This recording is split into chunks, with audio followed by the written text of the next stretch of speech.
Hi everyone and welcome. I'm Michelle Connolly, co-founder of 300 North and committee member of the IWFM Veterans in FM network.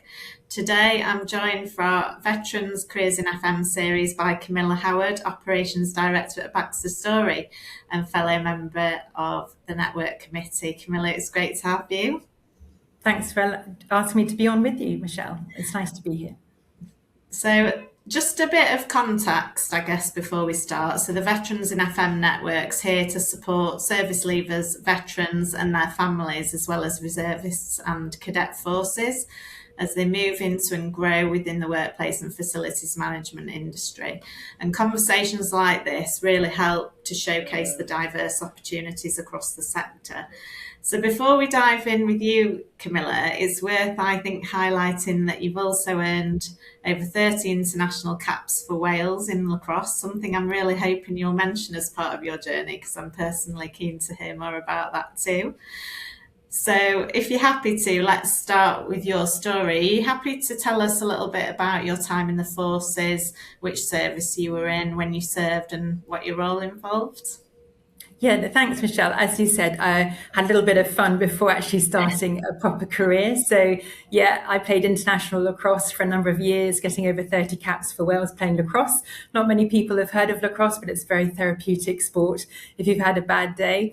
I played in European Championships, World Cups. I captained the international side a few times, which was really proud, standing on the pitch singing the national anthem. But there came a stage where my knees were hurting a bit, and my parents asked me if I was actually going to get a proper job. So I played international sport till about 2004, which was when I joined the Royal Air Force. I joined up as a admin support officer, personnel support. They changed the name a few times over the years. Yeah.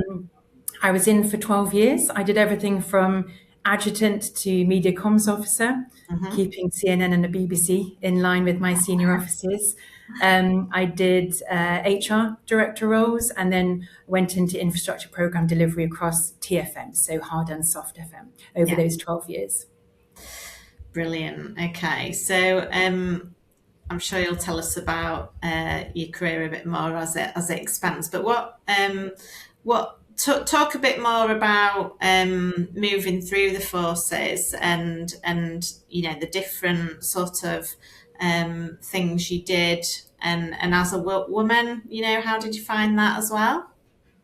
Yeah, so for me, I didn't feel any negativity being female in the forces. I always had really good people around me, both in my team, civil servants, contractors, etc. So I never felt any different on that side.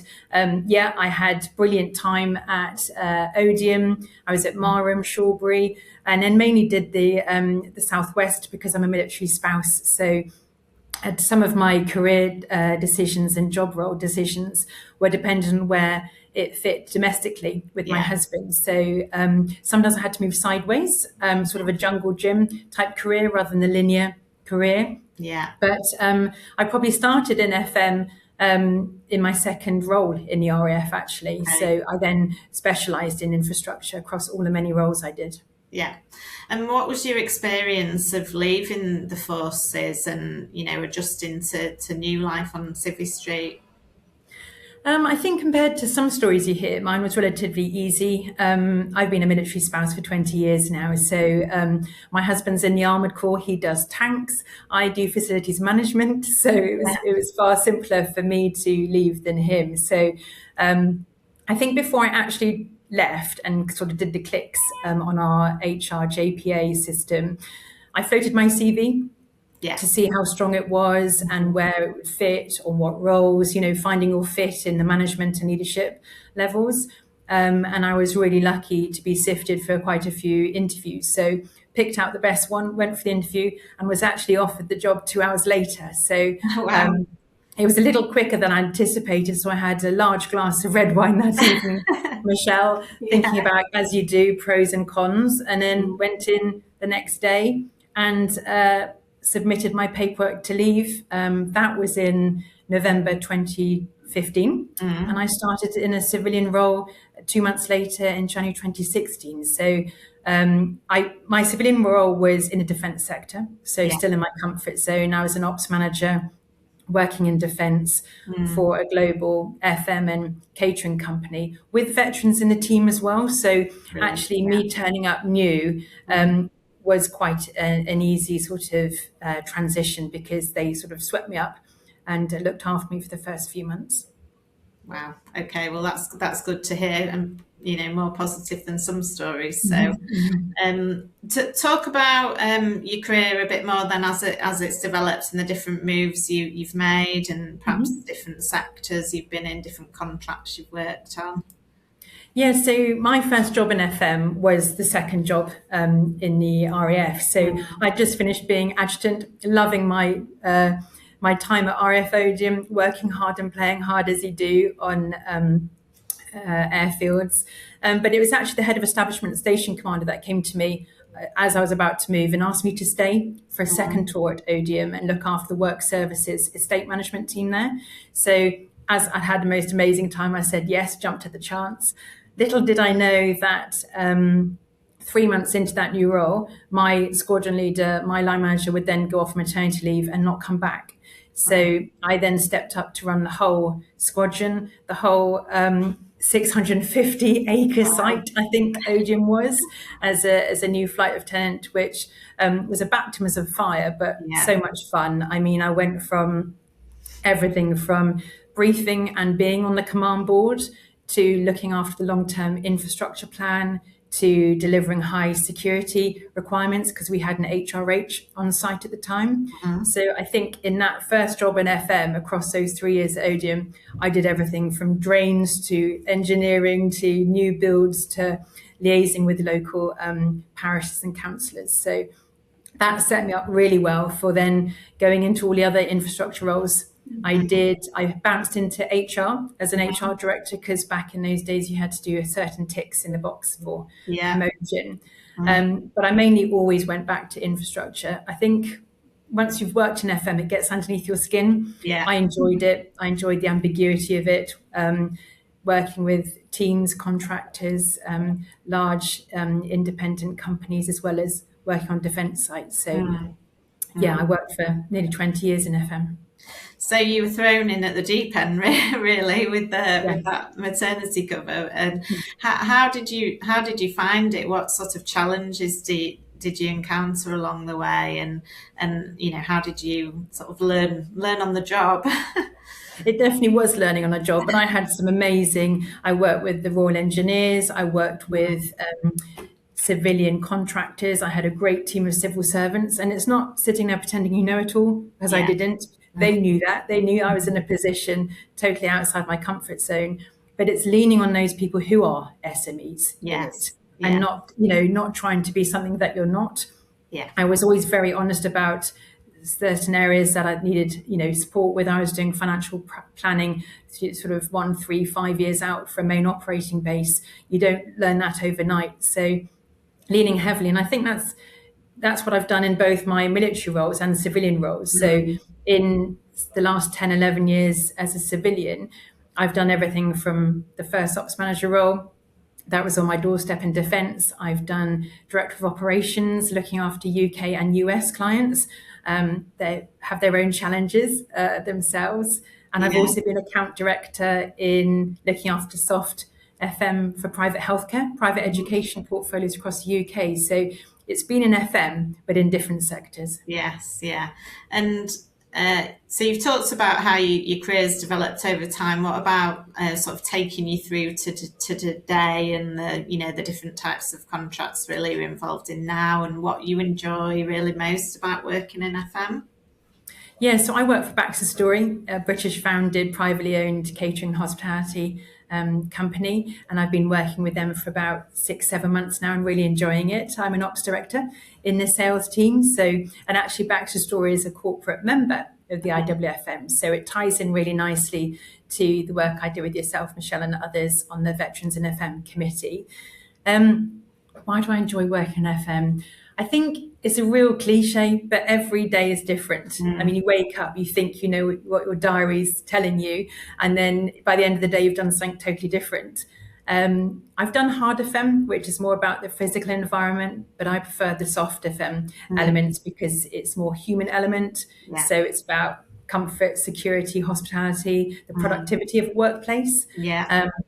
And also, I think Baxter Story, we're all foodies here. So I really Yeah. found my home here in Baxter Story. And the team I work in, we deliver custom designed hospitality for each of our clients. So it really is different for every location you go to.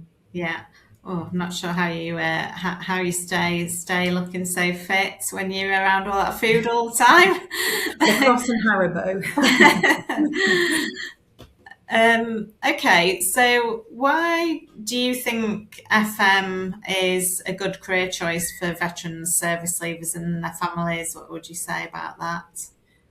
I think it's so broad, FM, that, whatever skills you've got, whatever experience you've got, there's a fit for you somewhere. I mean, it can be hard or soft FM operations or projects. You can be apprenticeship all the way up to challenging leadership and director roles.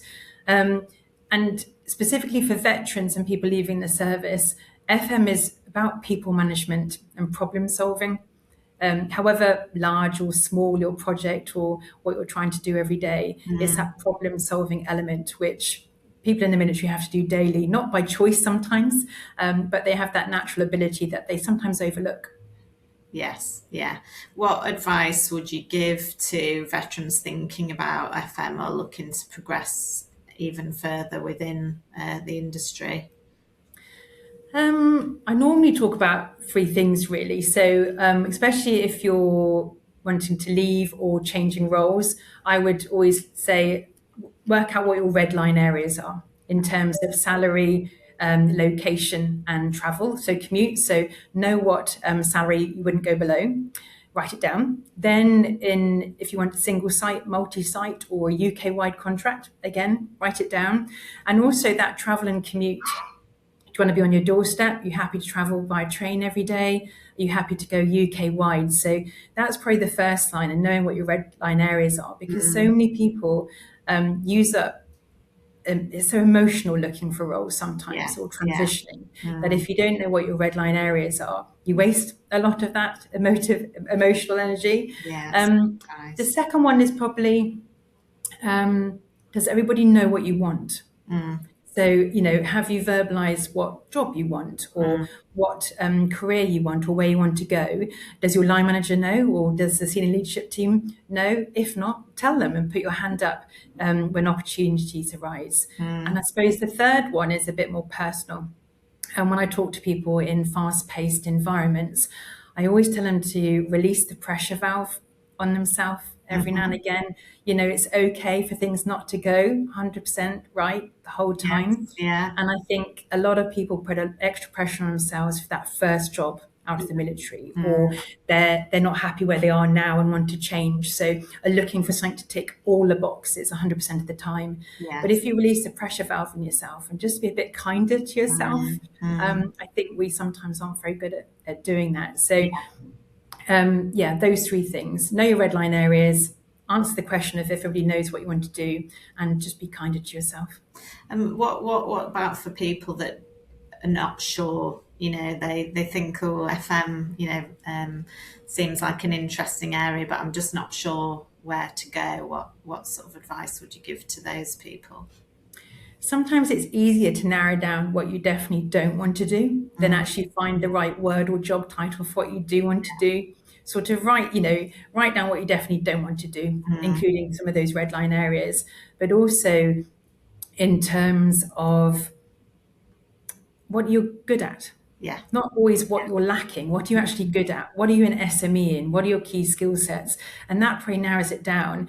And then probably also look at the companies that are out there. Have a Google, reach out to committees like ourselves, the veterans who have lived and breathed it, and people like yourself, Michelle, who have been involved in recruiting those into FM. Just pick up the phone. We're not going to bite your head off if you pick up the phone to us. Use your contacts, use your network to find out more, because it's okay not to know the actual job title, because sometimes the job might not exist, or the job title is always called something different in different companies. Yeah. Definitely good advice there, Camilla. I'd agree with all of that.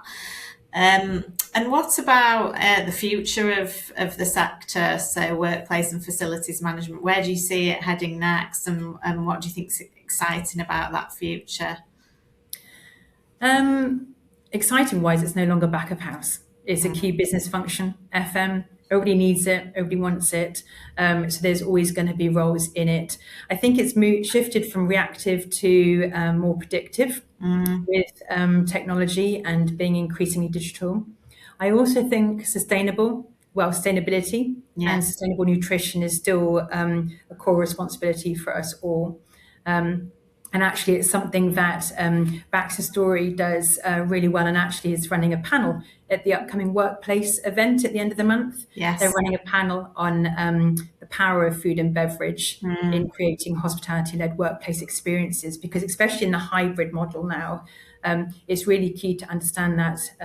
And the future is here. It's not coming over the horizon. It's here and now, because tech is moving so quickly. Yes. So I think it's really exciting to be part of it. I mean, there's been a few challenges for me along the way as a military spouse, and trying to juggle elements in FM, but it's always given me roles that have been interesting and flexible enough to be a military spouse, a mother, and kept my interest, because I'm really bad when I'm bored, Michelle. So Yeah. it's been challenging at times, but it's all worked out. I've really enjoyed my career so far, and I'm still married, so we're doing something right. Good. I suppose from the soft FM side as well, if you've been in the military, you've probably, although you might not realise it, you'll have been part of the other side, wouldn't you, of consuming those services and seeing some of the food and the hospitality and things that are available from the different service providers. So it's probably quite interesting getting involved in some of that on the other side within the industry as well, I imagine. It is. So I've been living in messes as a singly. So you eat, you sleep, that's your home. So if the heating doesn't come on, or if the heating stays on in some of the sites all the way through the summer, or if the food isn't great or it's boring, you want to make that better. So in facilities, and the same with workplace environments. A lot of people are doing that hybrid work pattern. So at home for half the week and in the office half the week. And when you're in the office half the week, you want to be more productive. It's more social.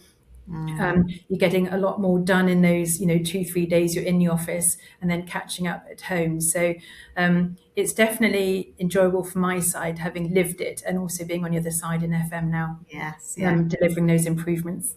Yeah. Is there anything we haven't touched on, Camilla, that you think would be worth sharing with people who might be watching this, whether service leavers thinking about their next career or veterans already in the industry? I suppose what we always do, or some of my friends and other people who have asked me for advice for, is they look at a job description and they expect to tick off everything on that job description.